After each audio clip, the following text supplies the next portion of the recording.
Hello, superfans and haters alike. You're tuned in, turned on, and turned up with the vocal minority with Nick and Steve. On today's show, Roberta Flack dead at 88. The Pope remains in critical condition. Lester Holt steps down from NBC Nightly News and MSNBC. Canceled Joy Reid show? What the hell? It's all of this and more that the boys dig into on today's episode. Good on you for being part of the resistance. Good on you for educating yourself with need-to-know news. And good on you for helping this amazing podcast grow like a boner. Enjoy the show, you bastards. Take it away, gentlemen. Take it away, we will. Welcome one, welcome all. The Vocal Minority with Nick and Steve back at it. Another compelling podcast is forthcoming. Yeah. Hey, very nice little intro there. We got a little brief rundown of the headlines. A little rundown on the headlines. Right, yeah. That sucks people's attention in, as I've learned from my book I read. Yeah, now we can just kind of bullshit. People already know what they need to know, right? We just need that first initial click. You know, fuck you if you don't want to listen to the rest. The Vocal Minority with Nick and Steve. I mean, we talk all things news. Sometimes we delve into personal stuff. If you're new to the podcast, hang out a while, dude. We grow on you for sure, like a fungus, and we hope you'll stick around and enjoy. Yeah, you can check out our website. You can check out our website. It's thevocalminority.net. I've got too many marketing things going on in my Too much shit going on, dude. God, sorry. Social medias, we have fun there. Reddit, YouTube, TikTok. Those are the big ones. And I don't know what's going on with TikTok of late, but our videos are getting much more traffic than usual. So I've been noticing that, dude, which is great. I mean, they spike up to 2,000 views pretty quickly in the last week anyway, so. Yeah. Caller comment line. Leave a positive comment, leave a negative comment. We don't care. We love it all. It's 844-48-VOCAL. Use your telephone as a microphone and get vocal. Yep, that is the idea. Plenty of news going on in the world of politics. Yet again, I try to find stuff that's not political. I'll give you one brief update. Remember we talked about that asteroid that could be hitting us in 2032? Oh, yeah. That was, it didn't scare me as bad as I thought it would because everything else is scaring me so bad. We may not even survive until 2032 when we start our war with Canada and Panama and everything else. But, hey, good news. It went from about a 2.5% chance of hitting us down to like a 0.5. So, well, those are good odds, right? Yeah, let's not even worry about it. Bruce Willis, you can take some time off. Ben Affleck, no worries. Yes, and that's the end of the good news I have for you. All right. So. Well, you heard in our opening headlines there, Roberta Flack dead at 88. I think a lot of people know who Roberta Flack is, right? Am I an idiot to think that? Maybe. I don't know who she is. So, you don't? I do know. I know it's on my brain, but no, not high enough up. Killing me softly with his song, killing me softly. She was in the Fugees? No, dude, the Fugees remade that, you idiot. Oh, sorry. Yeah. Is that Mary Lee Rush? No, who did that one? Roberta Flack, dude. Listen, let's give props to Roberta Flack, dead at 88. Also, everyone will remember the first time ever I saw your face. Wow, we really sound old already on the show. I just want to point out, Nick and I used to work at an oldie station, so our knowledge is a little higher up, but yours has always been a notch above mine. So, no, I saw that headline this morning, but no. Sorry. I'm sorry. Yeah, I mean, yeah, it stinks. Luckily, we got her for 88 years. How long will the Pope hold on? It was another one on our headlines, dude. And I don't want you to say anything bad about the Pope today. That's a personal request, only because when it comes to popes, this one's a good one. And I kind of feel like, remember when RBG was, growing so old and we were like, you got to hang on. I feel the same way with the Pope. Like, what's going to happen if some shitbag comes in? These are all good points. First of all, Roberta Flack, 88 years old. We only needed her for 2 of those years, so I'm glad she contributed for that. Moving on to the Pope. Thoughts and prayers? I don't know. I mean, what else can I offer? Yeah, you can offer your thoughts and prayers. I appreciate that. Listen, this is the first Pope that has ever, really admonished our president. And this Pope is not a big fan of Trump. So I would like him to stick around for as long as possible because Trump or his cronies is going to be calling the Vatican as soon as this guy dies, advocating for some right-wing, priest to rise up through the ranks to be the mega pope. Pope Benedict was the pope previously to this Pope Francis, and he was complete right-wing, and I feel like that could be really dangerous. So, I want the Pope to stick around for his own reasons, but for the betterment of the world and society, I hope Does it matter, though? I mean, he's got a first-class ticket to heaven. Shouldn't we let him get out of this earthly misery and go have eternal bliss? Nope. No, we shouldn't, dude. He's committed to a life of service. He's not done yet. That's all I'm saying. So. I see. Well, my car could use some washing, so I hope he survives. And speaking of not surviving, Joy Reid, she got canceled? Usually in the broadcast world, we know better than anyone when they decide you're done. You're freaking done. They cut your email, you're done. Yeah. She announces that, a last show date. So I don't know. That sounds like a nice way to leave someplace, but I don't know why she's leaving. I like Joy Reid. My only criticism of Joy Reid, and I do like her, she has understandably gotten very angry in the last year or so. She conveys her pissiness a lot, which I completely sympathize with. We do it a lot here on this show. I just wonder if on a news format like that, maybe we need a little more optimism, the reality put out there. But I just sense her discontent, and maybe that's been her undoing. I don't know. But she's an intelligent person and has done a great show for years that I've always enjoyed. So. Well, and it's kind of a weird day to hear Lester Holt leaving NBC Nightly News. I don't know what his upcoming plans are, but I'm a big fan of Lester Holt, too. Just kind of weird to see the media shaking up like this, right? Both at NBC land, both African American. Is this an anti-DEI thing? Didn't even think of it, dude. But maybe. Trump did come out right away and say Joy Reid. So that's somebody who should have been let go a long time ago. And, he was applauding her departure. So, of course. Please. He would applaud anyone on MSNBC being departed. But like getting rid of a dictator, you don't know who's going to take over. So I hope they hire someone just as competent, if not more, to help lead the march. So maybe we'll get a call today. I would hope that would be true. Dude, good journalism, facts, not feelings, is more important now than ever, and we're about to prove that to you right now. We interrupt this broadcast to bring you this. We interrupt our program to bring you a special. Here is a news bulletin. We interrupt this program to bring you the humanity, all the things. A date which will live in infamy. The only thing we have to fear is fear itself. Need to know news. News you need to know. Steve Harness. Oh, hello. A lot of people say MSNBC has a liberal bias. I have tried to explain to many people that facts have a liberal bias, and those hosts are always kind of spitting out the facts. So if they seem to lean liberal because they believe in science and not treating people badly, okay, I guess it's liberal then. Sorry, but sorry it's progressive. Sorry it's factually based. So, yeah. Just because you don't like the facts doesn't mean they have some agenda. They're just sticking to them, so, And we are here to stick to some facts as well. Now, I don't know. Give me your 2 cents. Whenever, as you're well aware, I get into a lot of arguments and debates and exchanges in the comment section on our various social media platforms. And there are some people, I will tell you, there's a guy on YouTube right now I'm talking to that I applauded him for being so articulate. The dude has clearly read a book or two or graduated some form of education. He has well thought out, opinions. And I don't agree with them, but at least he's, speaking them well and he's articulate. But when I come across somebody who uses bad grammar, has spelling errors, I just immediately, I pounce on them for that. Because I feel like you can't even spell certain words correctly. Your grammar sucks. You have no punctuation. I'm supposed to listen to you. Yeah, immediately I know what you mean. I think it's a dangerous and slippery slope only in the regard of, sometimes you'll find that old guy who is, or woman who has lived a life that has brought a lot of knowledge to them, and maybe they don't speak or write the best, but you can tell that the world has shaped them in a way where, yeah, they've got a lot of experience that they can share from you, or share to you.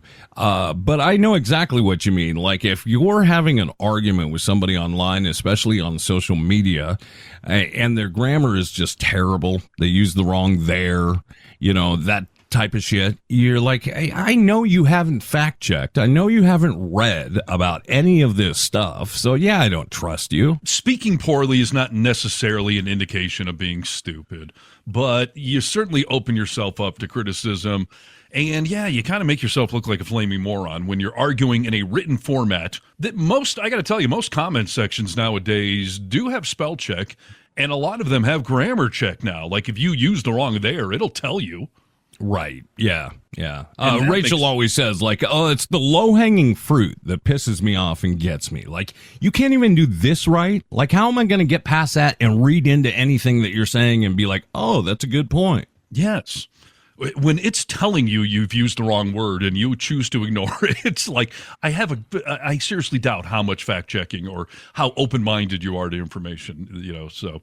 Yeah. But anyway, our president, who is just a flaming moron. I give people some amount of slack if you use the wrong there, or if you say I instead of me. Like, these are somewhat common grammatical things. I get it. So, headline, this just came out today on recording day.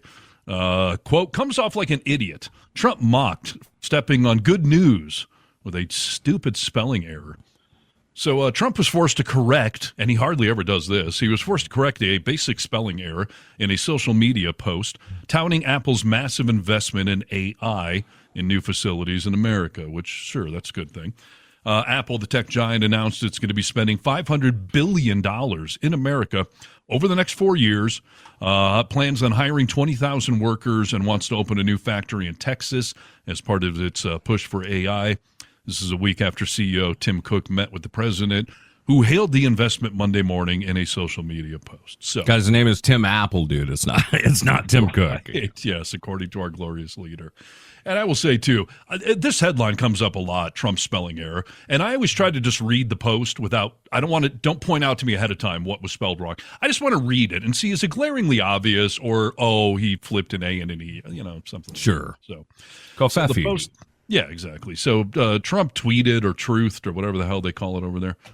He said, Apple has just announced a record $500 billion investment in the United States of America.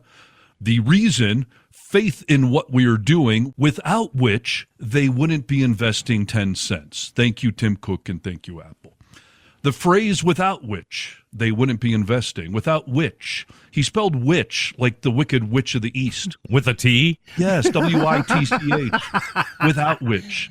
I mean, that is not grammatical. I really don't think he understands that there are two words which, and that they have not even close to the same meaning. One flies around in a broomstick. One is a grammatically correct word that suggests an alternative. Well, and the whole post is just a word salad to begin with. I mean, it hurt my brain listening to that. Even I didn't know it was misspelled because you were obviously just reading it. But right. Yeah, he's terrible, dude. Yeah, and by the way, Apple is not investing $500 billion as a favor to Trump or whatever. This is obviously a business move they've, I would assume, been working on for more than a week, probably for a long time, especially with AI being in this whole new territory out there. So, of course.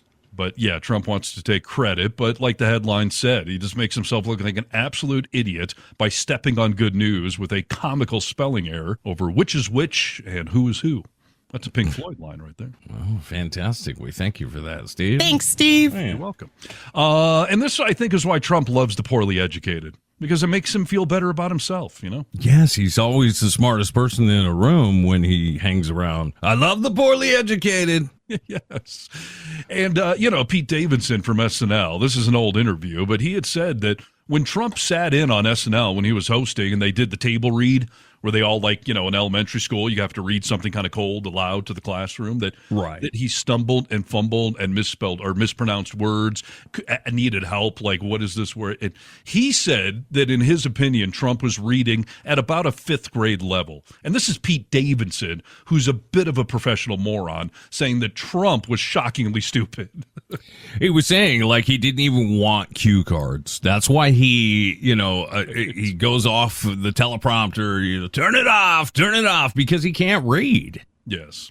Now, that was one thing I believed when Trump said on the campaign trail, like, I never read Project 2025. I'm like, oh, I believe you. I don't think you read it because you don't read anything. But I'm pretty sure someone explained to you the highlights. And we know his presidential daily briefings, that he wants 1-page bullet points. He doesn't read anything. King of the Cliff Notes, dude. And I think, we've talked on this show just recently, like, is listening to an audiobook count as reading? I think he definitely just listens to everything. Have you ever heard him read in a deposition where they'll be like, read paragraph 4, Mr. Trump? It's awful. This is Need to Know News. News you need to know. Hello, Americans. This is Paul Harvey. Stand by for news. Listen, ladies and gentlemen, it wasn't that long ago that we saw Elon Musk throw his heart out to the crowd with his Heil Hitler salutes. And, of course, the right said, oh, he was throwing his heart out. That was not a Hitler salute. It was a dog whistle. People did cheer when he did it, and I don't know, everyone's forgotten about it now. I mean, I see a T-shirt once in a while with, him throwing out the salute, but, like, as far as in the news, people have seemed to already forgot about it and moved on. Luckily, Steve Bannon, the mumbling, bumbling, white supremacist idiot, and we know that for a fact, right, that he's a white supremacist. CPAC was just this past week, and Steve Bannon was speaking at CPAC, and obviously you can't see him, so I'm going to play you a little clip of audio, and then I'll explain. Are you prepared to fight for this country? The hardest, toughest days are ahead, folks, but you know what? The only way we lose is if we quit. The only way we don't have victory if we surrender. The only way that they win is we retreat, and we're not going to retreat. We're not going to surrender. We're not going to quit. Fight, fight, fight. But just before that roaring applause, he threw out Heil Hitler salute at the crowd, too. Yeah. And, it didn't surprise me from him. It surprised me that so many people erupted into cheers and applause after he did it, right? Yeah, I always wonder if they're reinventing that dog whistle to some extent, because some of those applause have to just be that they think it's funny that, that Musk did it and now Bannon's doing it. Like, I don't know if they're all actually wannabe Nazis per se, but a good percentage are, and the rest just find it cool now because it's owning the libs and it's sticking it to the mainstream media. But yeah, I saw the clip, and, there's a lot of clips that have been circulating, still images of, like, Obama doing the same style salute. But when you see the video of Obama doing it, it's quite clear he's waving to people. Yes. They just take the one still image. Bannon just did that, not in a throwing my heart out to you like Musk did, not in a waving to the crowd moment. He threw it up and put it right back down. Because if you're waving to the crowd, you'd linger. If you were doing the heart thing, maybe you'd do it couple of times like Musk did, but the thing about Musk was weird is that he slapped the chest first and then did the very straight out thing. But yeah, Bannon just slipped it in there, and there's no other explanation for it. It's either an overt Heil Hitler or just a call back to what Musk did and let's own the libs by slipping another Nazi salute in here. Completely agree with you that Musk had a lot more confidence when he did it. He's the richest man in the world. Of course he had more confidence when he did it. Yeah. But Steve Bannon, when he did it, if you watch the clip a couple of times, you can kind of see that he's thinking that he's going to be doing it, and he kind of looks around the room, and after he throws the salute up, he does take a brief look at the crowd like, were they into that? And, of course, they start cheering. He was a little more apprehensive, but went well for him. People enjoyed it. Steve Bannon was asked about the Heil Hitler salute and why he did it. That was a wave to the crowd. This is once again the left-wing media insulting these people. The speech was about them. Hey, dude, when you do something in public, like you would if you really gave a shit, you would want to make sure if you were waving at the crowd that it looked like a wave that 98% of America would give, right? Like you said, kind of linger around, and it's your hand straight up, like you're telling someone to stop almost. It's not at an angle. Right. Like, stop gaslighting us, dude. We're not idiots. We know exactly what you're doing. And, we had a clip on the podcast last week, a short conversation about the racist tendencies of the MAGA crowd and a lot of the right wing. And people are like, I don't know why you think that. Well, like Steve has always said, like, you don't think it's weird that you vote the same as all these known racists, that you associate yourself and you don't back off and you defend all these known racists? There's something wrong with you, whether you want to admit it or not. First of all, I hadn't heard Bannon's rebuttal there, so I'm proud to be part of the left-wing media calling this out. Because, first of all, when you, like I just said, like he did it quickly and put the hand back down. His palm was facing down. I don't know anyone who waves that doesn't put their hand straight up in the air. And you don't just do a quick, like, was he waving to John in the front row? Is that what he's trying to claim? Because that was not a wave. A wave is a wave, and you keep your hand up in the air for a while. And, yeah, well, it's just another one of these guys. I don't even know why Steve Bannon is still around. I don't understand him other than he's got ties to all these really racist groups, and as we've seen in 2016, like it or not, a lot of those racist groups have a lot of power in the sense that they're loud and they're willing to put in the work to show people that they're racist. And Steve Bannon is definitely one of those guys. And with Project 2025, the way it is, there's a lot of racists that wrote Project 2025, and Steve Bannon's a part of that. So I guess he's going to stick around for a while. But we continue to see dog whistles. And you have any bets on who's next that will throw up Heil Hitler? yeah, maybe right. J.D. Vance? Like, who are we going to get? I do think that this will become something they embrace. Yeah. We're just trying to stick it to the libs. Like, we love getting them all riled up. But there will, of course, be the subtext to that is plainly obvious. But, yeah, I mean, we've seen people on social media that have done the fuck around and find out thing. You know, there was some woman who was city council or something in some small town. So she did it at the meeting. And, yeah, she got freaking fired because everyone's just like, it's not funny. Like, a Musk or even a Bannon can attempt to get away with it because they're on such a national level. And to answer your question as to why he's still doing these things, he is bilking money out of these gullible masses. I mean, he lost that lawsuit over the fake funding to build the wall for Mexico, that he was just stealing money. So kind of like Alex Jones, like these people are finding themselves on the wrong end of some lawsuits and are deeply in debt or losing money they had. So, yeah, he's going to keep this going. He's either hoping to get a job with the Trump administration because you got to be overtly racist and MAGA to do that, or, he's just trying to pad his pocket off of the, preaching to the choir out there. And I'm sure he'll do just fine because these gullible people love parting with their money easily. They're eating it up.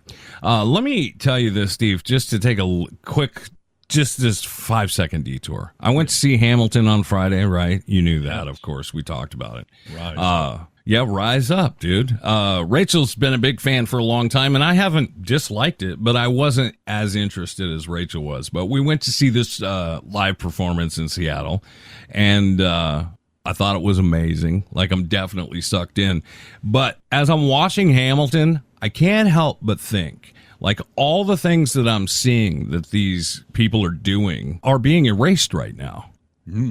Yeah. It was really, that really bothered me as I was watching people die, people sacrifice for our country to make it what it is today.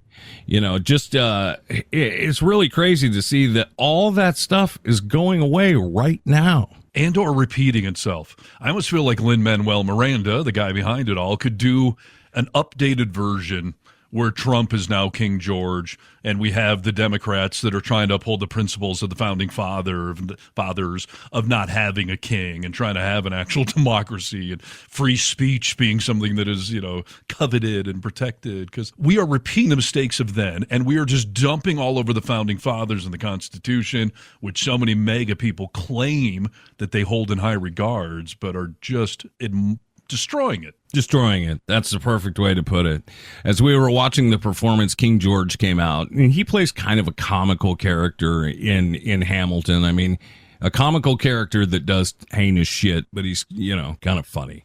Yeah. While he was out there, I'm in Seattle, liberal Seattle, a person in the crowd yelled out, "Go Trump!" Wow. And the whole crowd was just like, boo! We're at a live performance, dude. I mean, you don't do shit like that.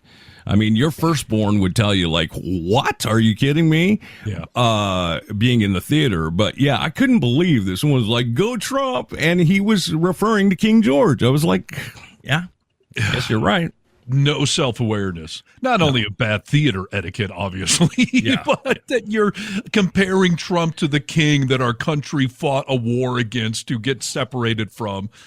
And that, yes, George Washington did not want to keep running. He didn't want to keep being reelected. Right. Yeah, we're going in reverse, and that's why we thank you for being part of the resistance, because if you're on the right side of history. You know that. This is Need to Know News. News you need to know. Start the news chant, please. Come on. News, news, news, news, news, news, news, news, news. I have harnessed the harness. Wow. That's a new one. You harness the harness, dude. Scared me a little bit. That was. Wow. Hey, by the way, I'm surprised that MAGA guy in the crowd at Hamilton, his head didn't explode when George Washington came out and was black. Yeah, right. Yeah. That's it. I have no idea why he was even there. I would have loved to be in the pitch meeting when Lin-Manuel Miranda wrote that play, like the musical. He had to get investors and funding and backing. So to sit down and be like, all right, I wrote a musical. It's a hip-hop musical. It's about the founding fathers. And George Washington's going to be black. And it's going to be like, what in the hell? That sounds like the most disastrous musical in the history of musicals. I think his only investor was George Soros in the deep state. Right, of course. All right, moving on with some news. James Carville has been a political talking head, prominent Democrat for years. He is, of course, married to Mary Magdalene, I think is her name, who is a staunch Republican, which I've never understood that dynamic. Maybe it's because they come from the old days when there was just some fun differences between the two sides.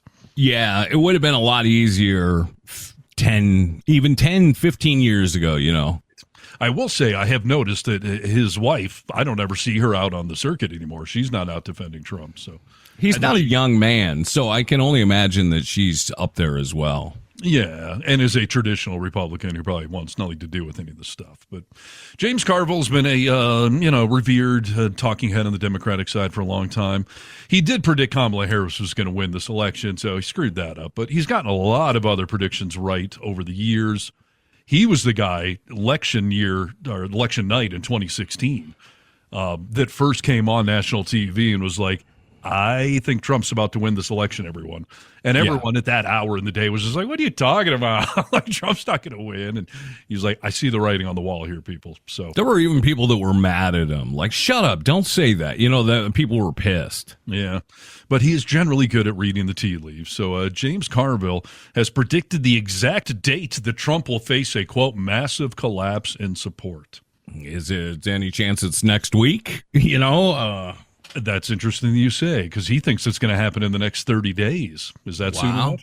Yeah, that'll be soon enough. I mean, we see his approval rating falling pretty rapidly, so that would make sense. See, you're a smart guy, too. So, longtime political consultant James Carville predicted that the bottom's about to fall out for President Donald Trump and his MAGA agenda when it comes to support from the voting public. And he warned the president that it would happen within a month. He said, quote, I believe that this administration in less than 30 days is in the midst of a massive collapse, and particularly a collapse in public opinion. He said the signs are already there and pointed to a poll that found that support among voters under the age of 30 has dropped from 50% down to 39% just within 2 weeks. He said it's collapsing right now. We're in the midst of the collapse. Last week, multiple polls showed him underwater for the first time in public approval since winning the office.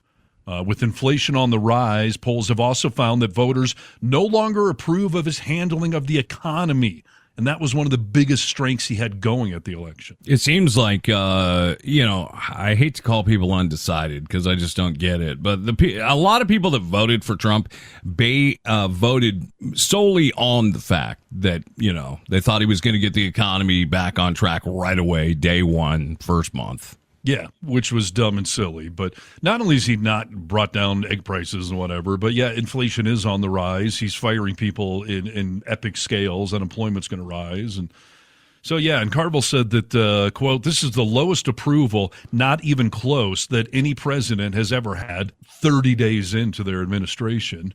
And he is urging Democrats to, quote, play possum. In other words, don't do anything. Just step back and let it implode. Interesting. An indicator that he said should be coming up that we can all watch for. He said that House Speaker Mike Johnson will not be able to pass a budget with just the Republicans in his conference, that he's going to need to go to Hakeem Jeffries and the Democrats. And he said when that happens, Mike Johnson's going to have no other choice. He's going to have to go to Hakeem, and when that does, that is a mega surrender right there. So let's see. They're always extending the debt ceiling, and Trump is trying to get his new budget out there. So that will be an indicator if enough Republicans can't even pass it themselves. Yeah, no, that'll be interesting. And the whole thought of us playing possum, I kind of get it because we can just watch him implode. It can't, like you said when he first started having the Congress, having House. If you fail, this is all on you. You can't blame it on anyone else. So if we play possum right now, he can't say like, everyone's against me. I'm spending so much time fighting, defending. Like, let's just shut up and watch him explode. Yeah, nope, spot on.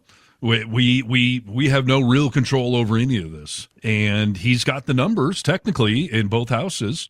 So if Team MAGA, Team Republicans all on the same page, he should be able to do basically whatever he wants. But, yeah, the writing's on the wall. And we've been seeing all sorts of videos, social media stuff, but also news organizations reporting on, farmers that are pissed off at Trump that voted for him, people that are losing government jobs, that they were a big mega supporter, but I just lost my federal job. Right. Grants that are going away for nonprofits in your community, Medicaid getting gutted. Starting to see the Latino population come out and say, like, we didn't really think that he was going to do the mass deportations. And yeah, everyone's being affected by this because there was such a large portion of the population who thought, like, he's just talking shit. He's not really going to do that. Yes. It was a dual thing. A lot of people thought, like, no, he's not really going to do any of these crazy things. And he also, now Trump is getting the same effect that, Biden had these last 4 years, where it doesn't actually matter if it's your fault that egg prices are going up. People just blame you because you're the one sitting in the White House. Is it fair? No, but it's the reality of politics in America. And we just need enough of the center to get pissed off that the next election they're going to vote the other way. And not go along with this whole, how about I have a third term? There are people that applaud that, which is sick and un-American to the highest degree. But yeah, we got to get people on board with not only not a third term, but yeah, let's go blue. We'll come in and clean up the mess again. It's the way this country operates. Republicans fuck shit up, and then the Democrats have to spend 8 years cleaning up your mess. We get it back to a good point, and then another Republican is elected. And that same cycle is what I was just talking about. Like, Republicans fuck it up, Democrats take it over and fix it, but they didn't fix it quick enough, or there's this one thing I don't like, so I don't like you guys anymore. I'm voting the other way. Right. It's just so short-sighted. But there's so many MAGA right now that think that somehow they're immune to the political pendulum that will keep swinging back and forth. They somehow think they've got this locked up for the next 500 years that a Democrat won't get reelected. And I'm hoping your paranoia and a lot that I'm hearing online that there's no more elections, or they're just going to destroy blue states. Or I'm hoping and assuming that sort of Armageddon level version of reality is not going to come to fruition, because as long as we have a fair and open election in 4 years, we should be fine. Yeah, we should be okay. And let's play possum. Carville's a smart guy. And I don't know if you remember, but maybe in the last 6 months, he was doing a lot of reports on Trump pooping his pants, which I found sophomoric and really funny, you know, that that's what you're doing now. I mean, he's a highly educated, I think he's a lawyer. But yeah, it was funny that he was just reporting on poopy pants. And now, yeah, I think we listen to him again and just kind of play possum. Yep. Nope, smart guy, and to some extent we don't have a choice, but to a larger extent, let them run wild. We are barely 30 days into this. He got all of his appointments through, so he has set up the tinderbox. And like we said when he won the election, if for some reason his batshit crazy ideas actually work, then okay, I guess we have a whole new system of government. But I highly doubt it, based on what we're seeing already and based on the writing on the wall. So, you know, we're still in the fuck around stage. The find out stage is coming. Some people think we're there already, but no. We're still fucking around for sure.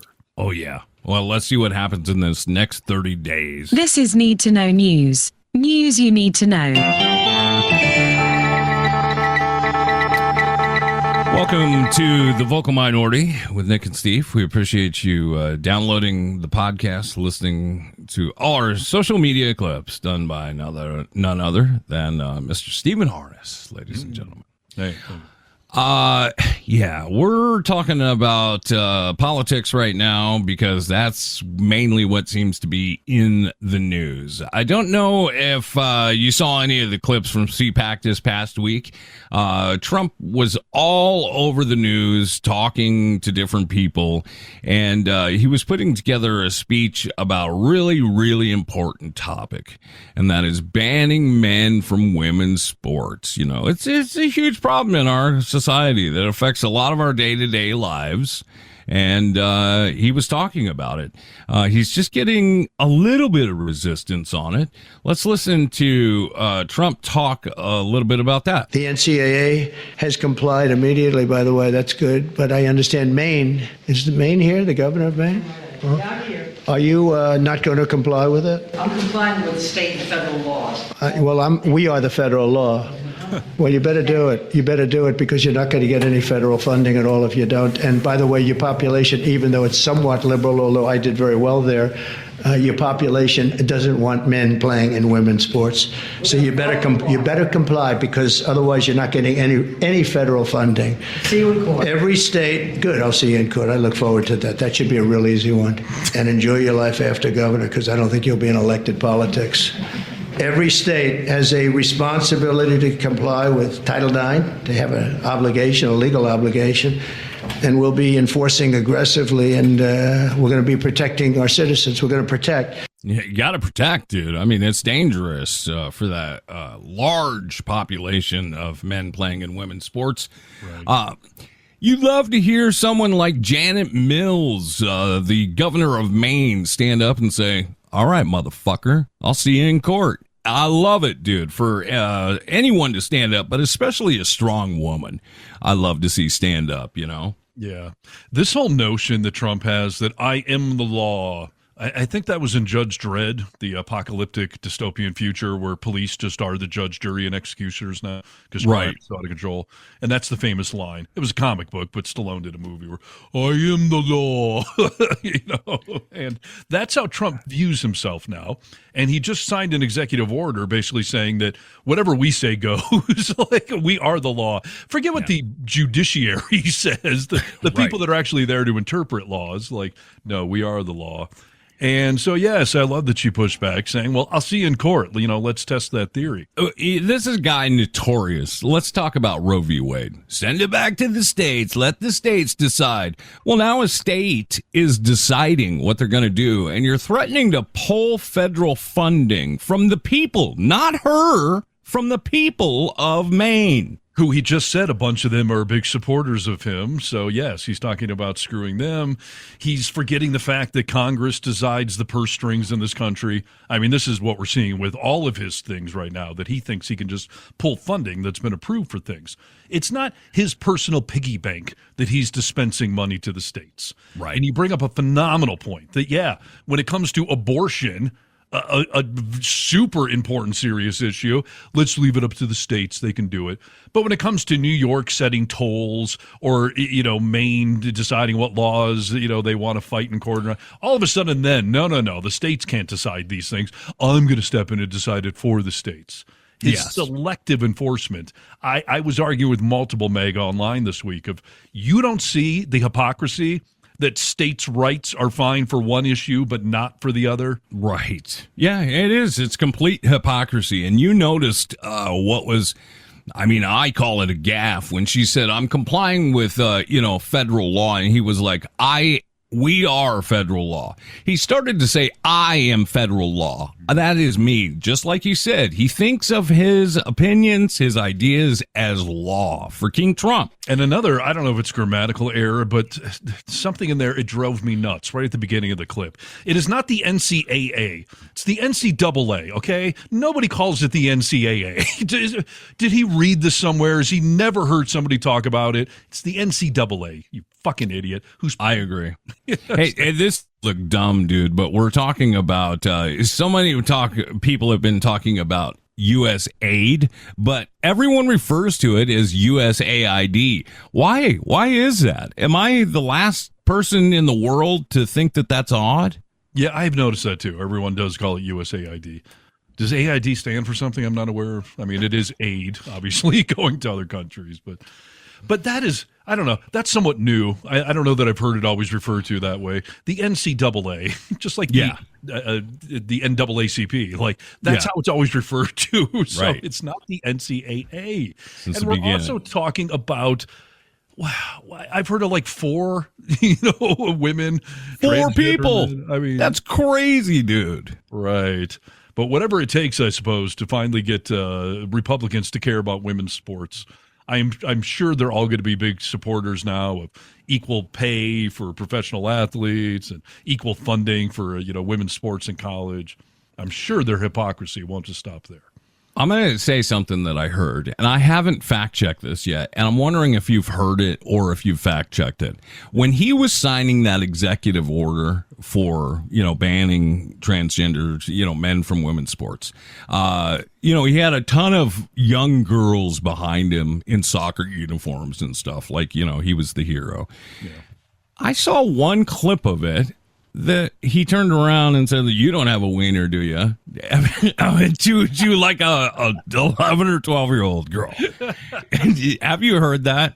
No, I'm going to fact check it right now. It was probably being AI because I'm pretty sure that'd be on the headline news of every major organization. How best a teenager if they have a wiener or not. That's great. There's some interview circulating with one of the Canadian hockey players talking about Trump with his little pecker and stuff. And right, I did fall for it at first because Canada's so pissed off at us. It seemed completely feasible to me, but no, it was AI. But still, yeah. So I thought the same thing with that. It's getting so hard to tell. All in this story, I didn't know a lot about Janet Mills. She's going to see Trump in court, and let's just remember the state's first female governor, Janet Mills, also first female district attorney, longtime Democratic politician. She's been in court a lot. She knows how to fight in court as a professional. So, I look forward to her seeing President Trump in court. Yeah. And by the way, not only is it a states' rights kind of, hypocrisy issue to say that certain states can't just determine this for themselves, it's also Republicans used to be very opposed to interfering with businesses, less regulation, let businesses decide their own thing. Trump has deregulated all sorts of toxic industries that can literally poison the planet. But for some reason, college sports and professional sports leagues, the government has to get involved in this topic. They're not capable of having their own rules as to what genetic makeup or testosterone levels or whatever qualifies for their sports. Like the government has to interfere on this one, but let oil companies deregulate themselves and do whatever they want. Right. But goddamn it, we're going to make sure the NBA and college sports that we're going to put the thumb on the scale for them. Like sports are essentially all private leagues, even if it is college. So let them come up with their own freaking rules and deal with the consequences from there. Yeah. Yeah, it'll be interesting to see what happens, but I think there's a lot of people that are going to see Trump in court, and he doesn't like the fact that a lot of the courts are holding up what is right and just. So, yeah, well, it's setting up more of this. We're not going to listen to the courts. I mean, they're teeing it up repeatedly of late. So just, mark my words, one of these days they're going to defy a court order. And then, yes, full-blown constitutional crisis. So stay tuned. This is Need to Know News. News you need to know. Start the news chant, please. Come on. News, news, news, news, news, news, news, news, news. Hi, Stephen. This is Clem Fandango. Can you hear me? Sorry, what? Somebody talking? I don't hear anything. I don't think so, dude. All right. This whole Elon Musk thing, I just don't know what to do about it. It is so insanely crazy. The amount of control and influence we've given a private citizen who's a multi-gazillionaire who is not born in this country. I mean, it's, again, hypocrisy. If Obama had put Bill Gates or George Soros in an office in the White House, everyone would be freaking out. But the catch-22, I think, with the Elon Musk thing is we all want government waste to be, to be thrown out and taken care of. And we all know there is some level of it. But he's literally going in there with a chainsaw. You saw him at CPAC, right? Running around with his little chainsaw as his metaphor for what he's doing to our government. Yeah, the president of Argentina gave him a gold-plated chainsaw, and he's, cutting bureaucracy. Right. And there was a great clip of CNN. Anderson Cooper had one of the conservatives on, and he was touting what Musk has just said, that, there's millions of people over the age of 150 that are still getting Social Security, and no one's being outraged by that. And Anderson Cooper just basically said to the guy, stop being a dick. He literally said that on air. We just want facts. If you're going to make these claims at a public press conference in an interview, then show us the receipts, Right. And the conservative guy on there was, oh, come on, he's not just making the stuff up. I mean, he's the smartest man in the world. So I do have a CNN fact check article here that's just running through a couple of the things that Musk has made public declarations of that, surprise, surprise, turned out not to be true at all. Not to be true at all? I mean, there's not a glimmer of truth in them? Or it's not an exaggeration? Well, some of it is an exaggeration. Some of it's just flat out false. And as we've discussed before, Musk has essentially become a Bond villain where he's in control of one of the largest media platforms, and he constantly puts out disinformation and either never retracts it or just maybe occasionally deletes it, or he often doubles down on it. And his misinformation is seen by more people than any other source. Millions on the pessimistic side. Some of it has been proven to be viewed by billions of people around the planet, and it's just factual misinformation. It is, and it's the reason that this show got off that platform. I'm not promoting or using X in my personal life. We're definitely not doing it on the show, and it's going to take more people to do that, but he still has the reach. Somehow, it still gets out there. Well, he's got more followers than anyone on planet Earth. And some of the mega conservative podcast hosts got themselves banned in the past month or two, or temporarily banned, or they noticed their links are being shared. And we've been saying that that's been happening to us and other liberals for a while, and no one wanted to believe it. But let me just run through a couple of these phony claims he's put out. So first one, he promoted a video about USAID and celebrities.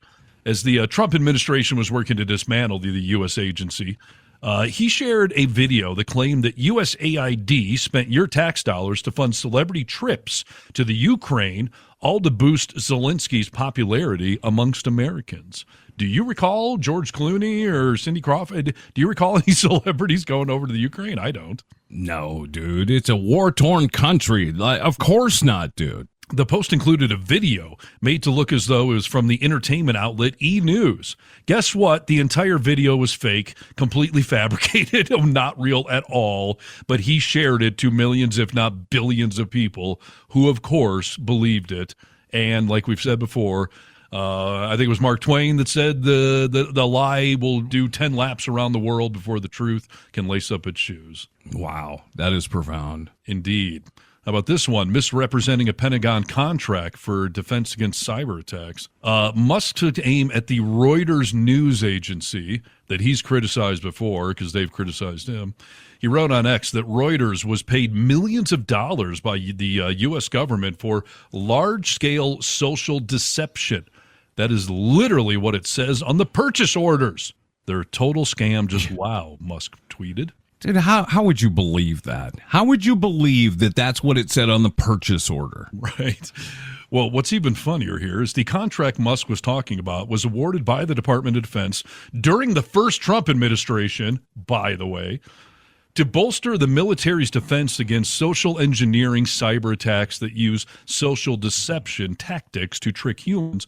But the money went to a data-driven solution company called Thomson Reuters Special Services, not to the fucking Reuters news agency.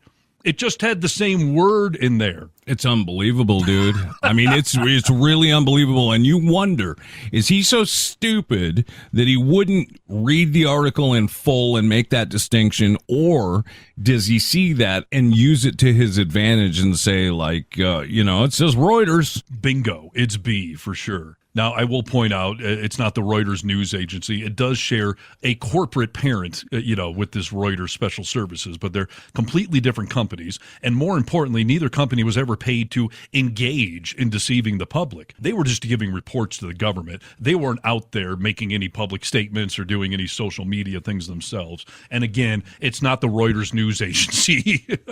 Unreal, dude. Unreal. So irresponsible. But when you're doing it on purpose, you can't look at it as irresponsible. Right. And here's another parallel example. Promoting a false claim about the government spending money on the New York Times.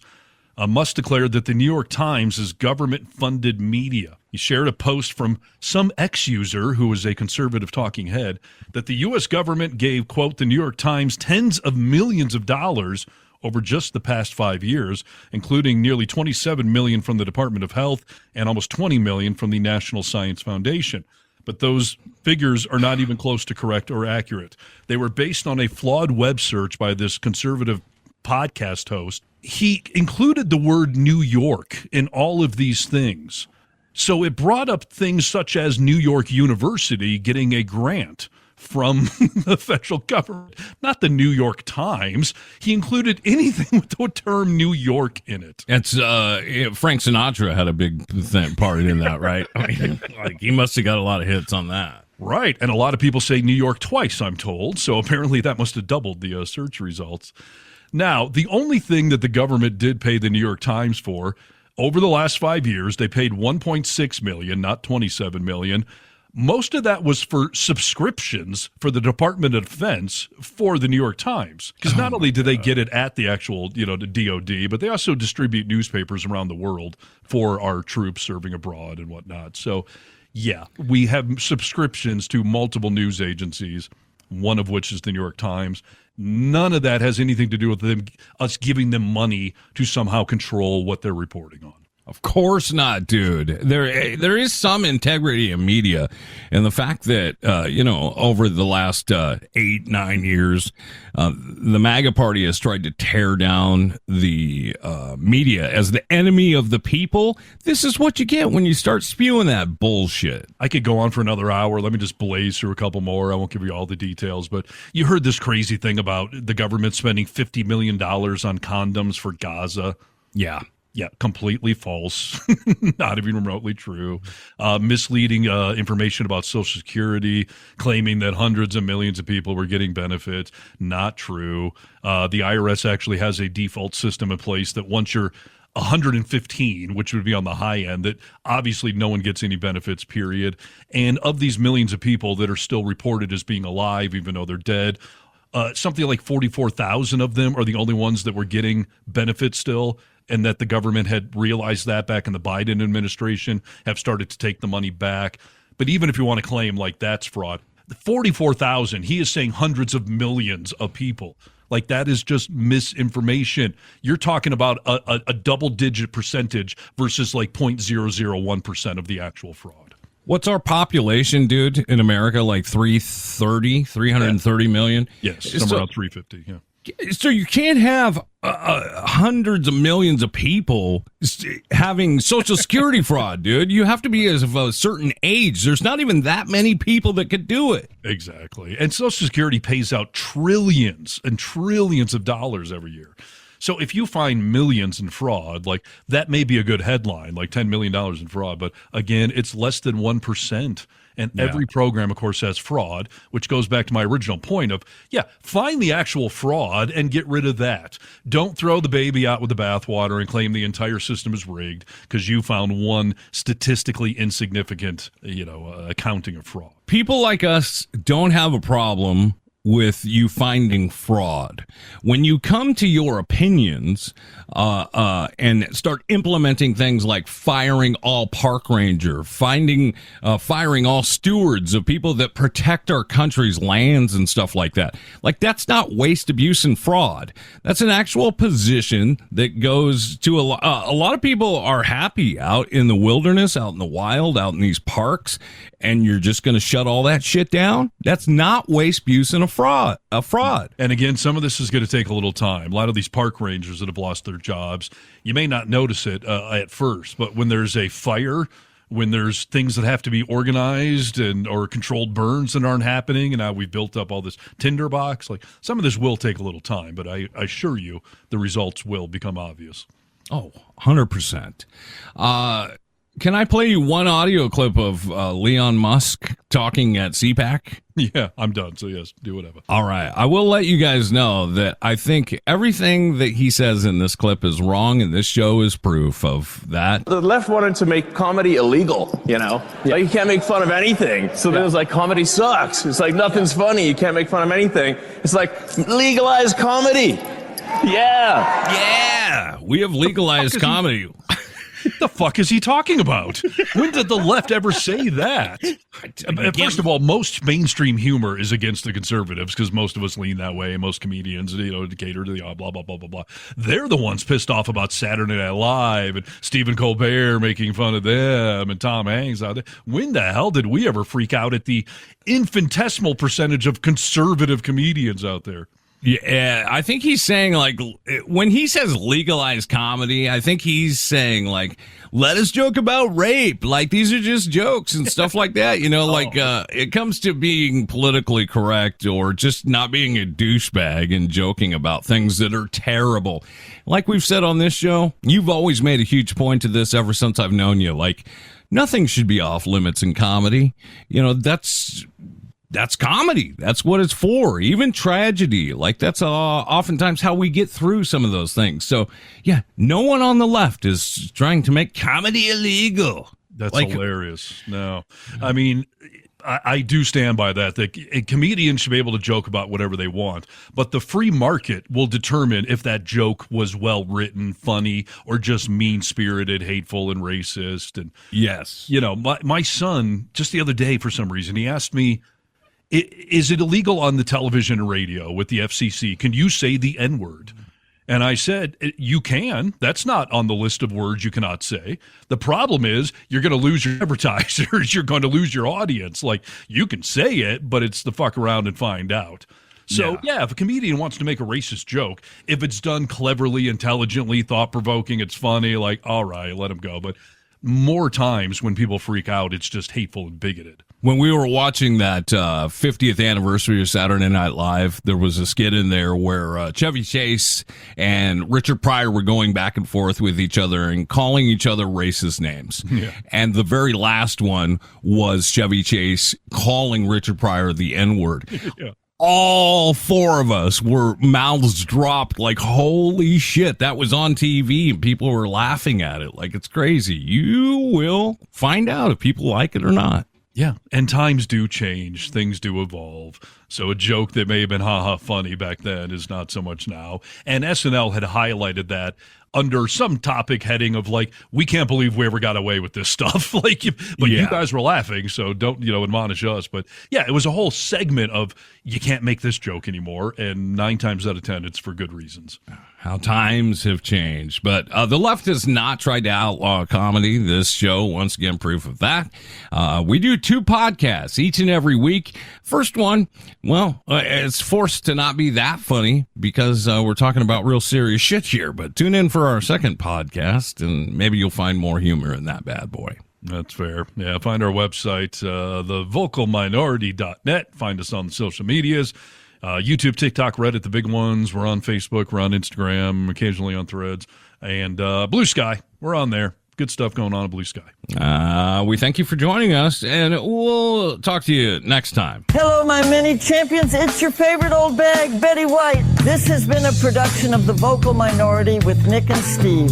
New podcasts are released twice a week. Don't forget to watch The Golden Girls wherever great TV is watched. We will fight hard for the freedom to vote. See, that's funny.